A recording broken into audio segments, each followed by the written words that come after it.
এই যে আমার হঠাৎ মন খারাপ, এই যে আকাশ মেঘলা হয়ে এলো, এই যে দুপুর বুকের গহীন থেকে সন্ধ্যা এনে হঠাৎ এলোমেলো, এই যে আমার ভাল লাগে না কিছু, এই যে ভীষণ বিষণ্ণ একদিন, একটা তুমুল কোলাহলের শহর হঠাৎ হলো নির্জনতায় লীন। এই যে বুকে জমছে ভেজা পালক, পাখির মতন ছটফটানি মন। এই শহরের কোন মানুষটা জানে তুমি বিহীন আমার নির্বাসন? লেখনীতে সাদাত হোসেন, কণ্ঠে সালমা। আসসালামু আলাইকুম, কেমন আছেন সবাই? টেস্ট অ্যান্টাস উইথ সালমার একটি নতুন পর্বে আপনাদের সবাইকে অনেক অনেক আমন্ত্রণ জানাই। আশা করছি কাছে দূরে যে যেখান থেকে আমাকে দেখছেন সবাই অনেক বেশি ভালো আছেন। আলহামদুলিল্লাহ, আল্লাহর রহমত, আপনাদের সবার দোয়ায় আমি ও আমার পরিবার ভালো আছি। ভালো আছি বলছি, কিন্তু কতটুকু ভালো আছি সেটা আমার উপরওয়ালাই জানেন। সারাদিন কাজের ব্যস্ততায় থাকলেও যখন একদণ্ড সময় পাই বিশ্রামের, তখনই মনে হয়, ইস, বাচ্চাগুলো কেমন আছে। এত বড় একটা অ্যাক্সিডেন্টের পর যারা বেঁচে আছে তাদের না জানি কত কষ্ট হচ্ছে। আর তখনই মনের গভীর থেকে একটা দীর্ঘশ্বাস আসে। সর্বক্ষণ আমি চেষ্টা করি তাদের জন্য দোয়া করতে, কারণ এর বেশি কিছু করার সামর্থ্য আমার নেই। তবে স্ক্রিন গ্রাফটিং বলে একটা বিষয় আছে, আজকাল সেটার উপরে ফেসবুকে লেখা হচ্ছে। ডক্টররা সেই লেখাটা লিখেছেন এবং অনেকেই সেটা শেয়ার করেছে। তাতে যেটা বুঝলাম, আমাদের মতো সুস্থ মানুষরা চাইলেও স্কিন গ্রাফটিং করতে পারে। এটা এমন কোনো কঠিন কাজ নয়। একটা স্কিন আবার নতুন করে গজাতে নাকি 40 থেকে 42 দিন সময় লাগে। আমি ব্যাপারটা নিয়ে কৌতূহলী, আর একটু ভালো করে স্টাডি করবার পর হয়তো বা আমি জিনিসটা বুঝতে পারবো। আমার ডাক্তার মহাশয়কে যখন ব্যাপারটা নিয়ে জিজ্ঞেস করেছি, তখন তিনি খানিকটা বাঁকা গলায় বললেন, আমি তোমাকে আই ডোনেট করতে বলেছি, সেটাতেই তুমি রাজি না, এখন এসেছে স্কিন গ্রাফটিং। তো যাই হোক, সে ভদ্রলোক অবশ্য বিয়ের প্রথম থেকেই আমার পেছনে লেগে আছে, আই ডোনেট করে দাও। কিন্তু আমি অতটা সাহস পাইনি বলে এখনও এই কাজটা করিনি। দেখা যাক ভবিষ্যতে কী করি। আপনাদের সাথে গল্প করতে করতে আমার বিছানার পুরোনো চাদরটা তুলে নিয়ে নতুন একটা চাদর পেতে দিলাম। আমি মোটামুটি 10-12 দিন পর পরই বিছানার চাদরগুলোকে চেঞ্জ করে ফেলি। আজও সেটাই করেছি। এখন চলে যাব মেয়েদের রুমে। মেয়েদের বিছানার এই চাদরটা তুলে দিয়ে তারপর আবার নতুন আরেকটা চাদর এখানে বিছিয়ে দেব। আজ আমি বিছানা গোছাচ্ছি, চাদর তুলছি। আজ কিন্তু আমার হেল্পিং হ্যান্ড আমার সাথে নেই, মানে আমার ইউনি আমার সাথে নেই।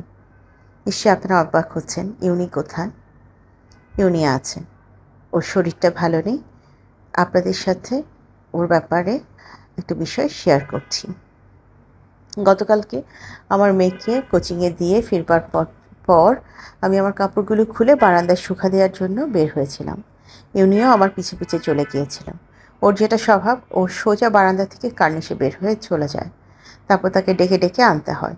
কিন্তু গতকালকে গিয়েই সে কার্নিশ থেকে স্লিপ কেটে নিচে পড়ে যায়। বৃষ্টির কারণে আমার কার্নিশটা একদম শ্যাওলা এবং ভিজে স্যাঁতস্যাঁতে ছিল। এরপর ইউনিকে নিয়ে আমার একটা কঠিন সময় পার করতে হয়েছে। মোটামুটি 3-4 ঘন্টা আমি বেশ বড় ধরনের দৌড়াদৌড়িতে ছিলাম।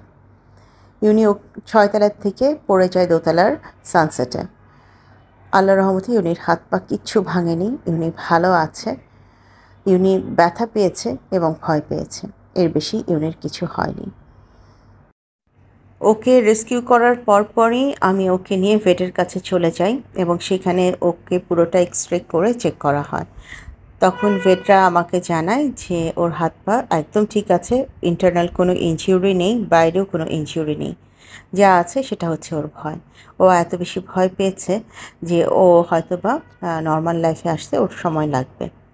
এবং যথারীতি তাই হয়েছে। ইউনি সারাক্ষণ অন্ধকার জায়গায় থাকতে পছন্দ করছে, ঠান্ডা জায়গায় থাকতে পছন্দ করছে। খাওয়া দাওয়া খুব লিমিটেড হয়ে গেছে, আর একেবারেই চুপচাপ হয়ে গেছে।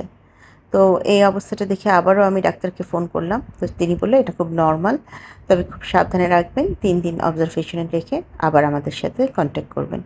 ইনশাল্লাহ 3 দিন পর আমার ইউনিকে নিয়ে আবারও আমি ডক্টরের কাছে যাব। আপনারা সবাই আমার ইউনির জন্য বেশি করে দোয়া করবেন। আপনারা জানেন ইউনি আসলে আমার পরিবারের সদস্য। ওকে আমি আমার ছেলে বলি।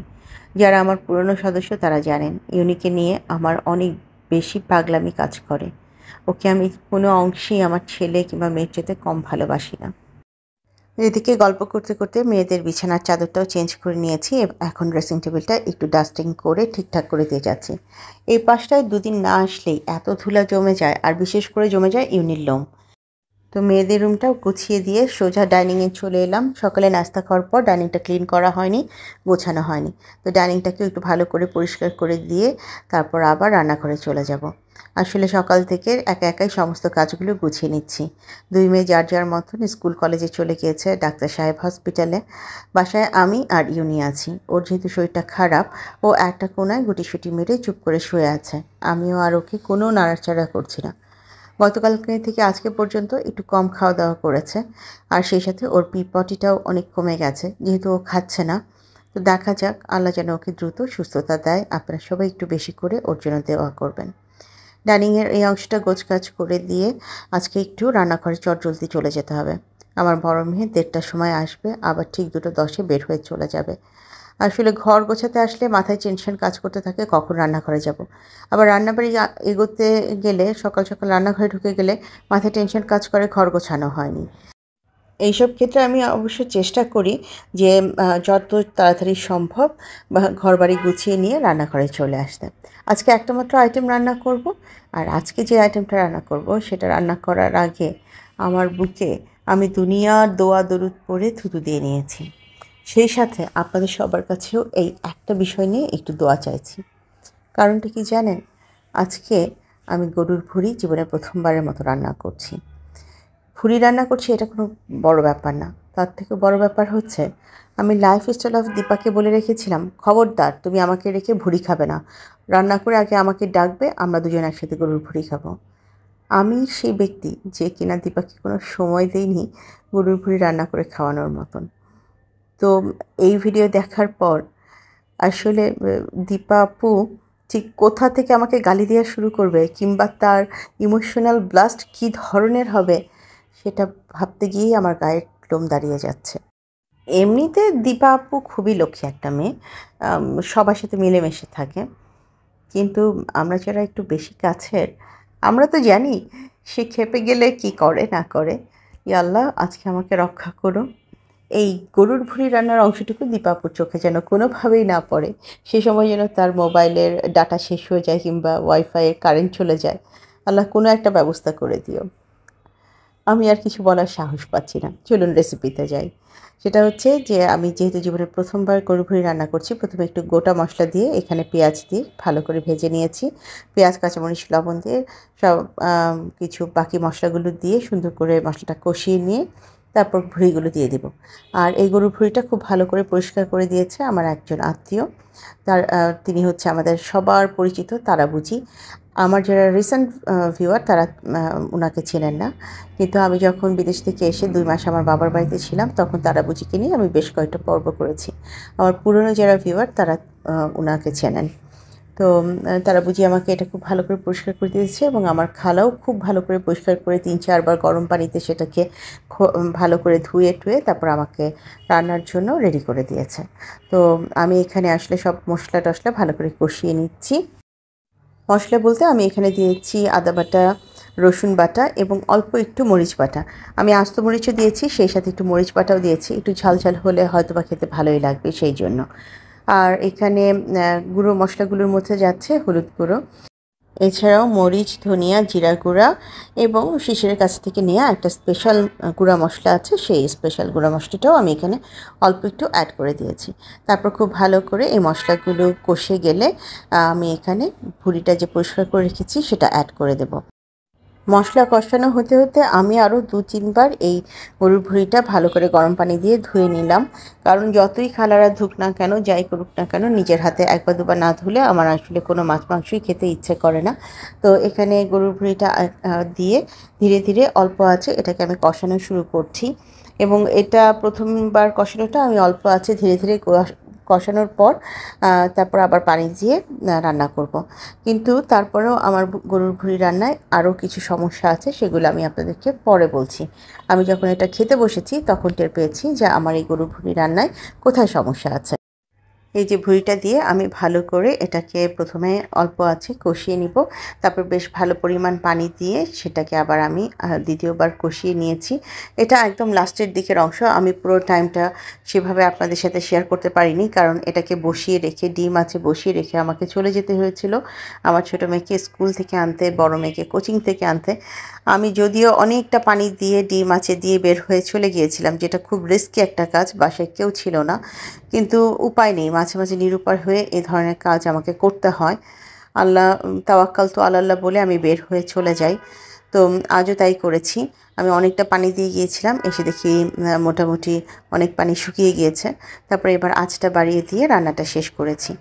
আর এটা যখন আমি খেতে বসেছি তখন একটা জিনিস টের পেয়েছি যে এটাতে আরও বেশি পানি দিয়ে আরও কয়েকবার জাল করতে হবে, কারণ ভুঁড়িটা কেমন জানি শক্ত হয়ে গিয়েছে। রান্না করতে করতে কিনা কী সমস্যা আমি ঠিক বলতে পারবো না, যারা অভিজ্ঞ আপু সবসময় রান্না করেন তারা বলতে পারবে যে ভুঁড়িটা বেশ শক্ত ছিল, মানে নরম হয়নি, এতটা নরম হয়নি যতটা নরম অন্যদেরটা দেখলেই বোঝা যায় কিংবা দোকানে খাওয়া যায়।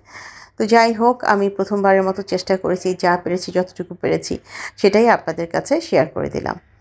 এবার চলে আসছি একটা আনবক্সিং অংশ নিয়ে। এটা আমার খুব ভালোবাসার একজন আপুর কাছ থেকে এসেছে। গত পর্বে আমি আমার সোফাটা যখন আপনাদের সাথে শেয়ার করেছি, অনেক অনেক আপু বলেছেন, আপু সোফা তো আনলেন, চায়ের দাওয়াত তো দিলেন না। আজ আমি সবাইকে চায়ের দাওয়াত দিচ্ছি, আর চায়ের দাওয়াতটা দিচ্ছি আমার ভালোবাসার আপুর কাছ থেকে নেওয়া এই সুন্দর একটা টিপট এবং চায়ের কাপের মাধ্যমে। এটাকে কাপ বলা ভুল হবে, গ্লাস বলা ভালো হবে। চলুন আগে খুলি, তারপর দেখবেন। এটার উপরে কিন্তু আপু খুব সুন্দর করে আমার নামে লিখে দিয়েছেন। আর এই জিনিসটা কোথা থেকে এসেছে কিংবা কে পাঠিয়েছে জানেন? এই জিনিসটা এসেছে শারমিন আপুর কাছ থেকে। আমি বেশ কয়েকদিন থেকে আপনাদের সবার সাথে শারমিন আপুর ব্যাপারে গল্প করছিলাম।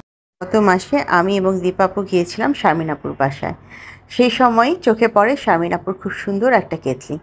তবে ওই কেতলিটা আজ থেকে প্রায় 1.5 বছর আগে তৈরি করা হয়েছিল। সেই সময় আমি ভুটানে ছিলাম। সেই সময় থেকেই আমার নজরে ছিল যে এইরকম একটা কেতলি আমারও চাই। এই ধরনের কেতলিগুলো খুব সুন্দর অ্যাস্থেটিক ভিউ দেয়, যেটা আমার খুব পছন্দের। আর আমি একটু চা পাগল মানুষ, এটা মোটামুটি আমার সমস্ত ভিউয়াররাই জানেন। যারা একেবারে নতুন তারা জানেন না, কিন্তু যারা পুরনো তারা জানেন আমি চা খেতে ভীষণ পছন্দ করি। প্যাকেজিংয়ের ব্যাপারে কী বলবো, আপু খুবই সেন্সিটিভ। তিনি সমস্ত কিছু বাবল র্যাপ দিয়ে খুব সুন্দর করে গুছিয়ে দিয়েছে। তো যেই কারণে প্রোডাক্টটা আমার হাতে যখন এসে পৌঁছেছে খুব সুন্দরভাবে সব কিছু পেয়েছি। ফেসবুকে শারমিন আপুর যে পেজ সেইটার নাম হচ্ছে শারমিনস। শারমিন আপু খুব সুন্দর করে এই ধরনের অ্যাস্থেটিক কাজ করে। আপু আসলে যা করে তা নিজের ক্রিয়েটিভিটি দিয়ে করে। আর কোনো প্রোডাক্ট কিনে সেটার মধ্যে নিজের ক্রিয়েটিভিটিকে অ্যাড করে তারপর একটা নতুন করে প্রোডাক্ট তৈরি করে। আর এই ধরনের অ্যাস্থেটিক প্রোডাক্ট আমার সত্যি খুব পছন্দ। তো যারা আমার নতুন ড্রয়িং রুমের সোফায় বসে চা খেতে চাচ্ছিলেন, এই ভরসায় আপনাদের সবাইকে জানাচ্ছি চায়ের নিমন্ত্রণ।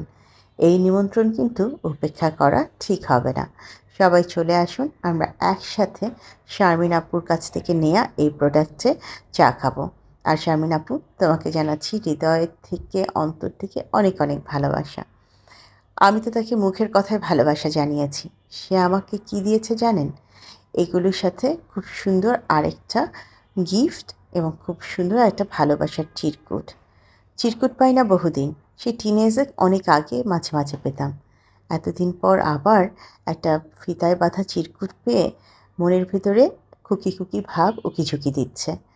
চলুন আপনাদের সাথে না হয় সেই অংশটাও একটু শেয়ার করি। এই সুন্দর প্রোডাক্টের সাথে শারমিন আপু আমার জন্য যে গিফট প্রোডাক্টটা পাঠিয়েছে সেটা হলো এই যে এইভাবে র্যাপিং করে দিয়েছে। শারমিন আপু মানেই হচ্ছে ভালো লাগা, ভালোবাসা, আনন্দ। আর এই যে এটা হচ্ছে একটা সোফার কুশন। আমি যেহেতু নতুন সোফা কিনেছি এবং নতুন কুশন তৈরি করব, সেটা চিন্তা করেই আপু আমার জন্য এটা পাঠিয়েছে। আর এই চিরকুটে কী লেখা আছে চলুন আমি না হয় পড়ে শোনাই আপনাদেরকে। আমার প্রিয় আপু, আমার প্রথম ক্রেতা তুমি। তুমি আমার জন্য অনেক বেশি স্পেশাল থাকবে বিগত দিনের মতো। সামনের দিনগুলো আমাদের আরও বেশি সুন্দর কাটবে ইনশাআল্লাহ। ইনশাআল্লাহ আপু, অবশ্যই আমাদের দিনগুলো অনেক বেশি স্পেশাল, আরও বেশি সুন্দর কাটবে। আর এই যে কি সুন্দর বড় সড়ো একটা কুশন কভার দিয়েছে। ইনশাআল্লাহ এই কুশনটা তৈরি করে আপনাদের সাথে খুব শিগগিরই আমি এটা শেয়ার করব। আর আমি কিন্তু আবারও চায়ের নিমন্ত্রণ জানাচ্ছি আপনাদের সবাইকে। ও দীপা আপু, প্লিজ রাগ অভিমান ভেঙে দিয়ে সবাইকে নিয়ে চলে আসো, আমরা একসাথে চা খাবো, আড্ডা দিব, হা হি করব, লম্বা সময় গান হবে, আড্ডা হবে। আর এই যে শারমিন আপুর ফেসবুক পেজ, আপনারা শারমিন আপুর ফেসবুক পেজে গিয়ে এই ধরনের ছবিগুলো পাবেন। শারমিন আপুর কাজগুলো যেহেতু অ্যাস্থেটিক, কাজে সেগুলো অর্ডার করে কিছুটা সময় আপনাকে দিতে হবে, চাইলেই চট করে দেওয়া সম্ভব না। প্রি অর্ডার করে তারপর ওয়েট করতে হবে অন্তত 7 থেকে 8 দিন, কিংবা কাজের ভিত্তিতে আরও একটু বেশি, যেহেতু জিনিসটা তিনি নিজে তৈরি করবেন তার আইডিয়া থেকে। অবশ্যই আপনারা আপনাদের আইডিয়া সেখানে শেয়ার করতে পারেন। মোটামুটি সব কিছুই আপনাদের কাছে শেয়ার করলাম। আপনারা চাইলে চটজলদি তার কাছে গিয়ে তার পেজে অর্ডার করে দিয়ে আসতে পারেন আপনাদের পছন্দের জিনিস। আজ অনেক লম্বা সময় গল্প করলাম, একরাশ মুগ্ধতা, ভালো লাগা, ভালোবাসা নিয়ে একদম ভিডিও শেষ পর্যায়ে এসে আপনাদের সবারকে জানাচ্ছি অন্তরের অন্তঃস্থল থেকে অনেক অনেক শ্রদ্ধা, সম্মান ও ভালোবাসা। যারা প্রথমবারের মতন আমার ভিডিওটি দেখলেন, ভিডিও ভালো লেগে গেলে আমার বন্ধু হয়ে পাশে থেকে যেতে পারেন। আমার নতুন বন্ধু, পুরনো বন্ধু যে যেখান থেকে আমাকে দেখলেন, ভিডিওটি ভালো লেগে গেলে ভিডিওটিতে লাইক, কমেন্ট, শেয়ার এবং সাবস্ক্রাইব করে আমাকে এগিয়ে যেতে সাহায্য করতে পারেন। আজ তাহলে এ পর্যায়ে থেকেই বিদায় নিচ্ছি। দেখা হবে আরও একটি নতুন পর্বে। সে পর্যন্ত সবাই অনেক বেশি ভালো থাকবেন, নিজেদের খেয়াল রাখবেন। আল্লাহ হাফেজ এবং আসসালামু আলাইকুম।